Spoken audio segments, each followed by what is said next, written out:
Watch and burn. Hey everyone, so today or tonight or whatever, I want to discuss Chris Clark's second album, and that is Empty the Bones of You. This was released back in 2003, of course, again via Warp Records. This record does a really fantastic job of continuing what he had begun building with Clarence Park a couple years prior, solidifying or seemingly solidifying his sound and sort of giving us what we thought was a strong indication of where his sound was going to continue going and how he was going to continue to develop his sound. Even though right after this there'd be the single, or the EP, sorry, Ceramics is the Bomb, and then he would do a complete 180-degree shift and when he released Body Riddle. Body Riddle was this fucking whole other thing.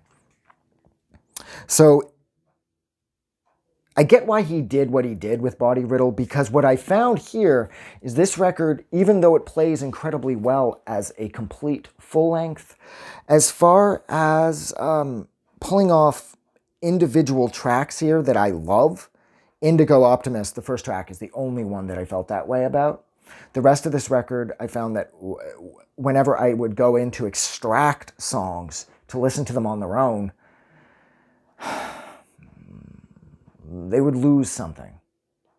You know, it's like nowhere on this record is anything as fun as Diesel Raven or Bricks. This record is a lot more about atmosphere, and I don't know, this is when he started to develop more of like a record as a complete package, maybe. Because whereas I did feel that Clarence Park was a complete package as well, there were a handful of songs that stood out like head and shoulders above the rest of the tracks on Clarence Park, that it did feel like he was pulling in a couple different directions. That is gone on here. This is one unified product. This album is like a family. It's together. It's all for one for all, and all that. But I will say it's a little disappointing in the sense that, like I said earlier, when you're attempting to go in and sort of pull out tracks that you can listen to on your own, it just didn't work for me. It's like once I pulled the tracks off and I was listening to them, like once they were isolated, they lost something. And I think that's overall my major problem with this record. I do love the artwork. I love how the Designers Republic have sort of... This is a messy release, and I really appreciate that. I don't think you can see that very well. It's essentially like the form you fill out before they decide to actually design the record. You know, it's just everything's written in by hand, and whoever wrote this, I'm assuming it's Christopher Stephen Clark. Their writing isn't the best. And I love it when Warp does this sort of thing. It's so clever. And I also love the inside. That is just gorgeous, is it not? You know, like, look at that. That is just such a sense of unity.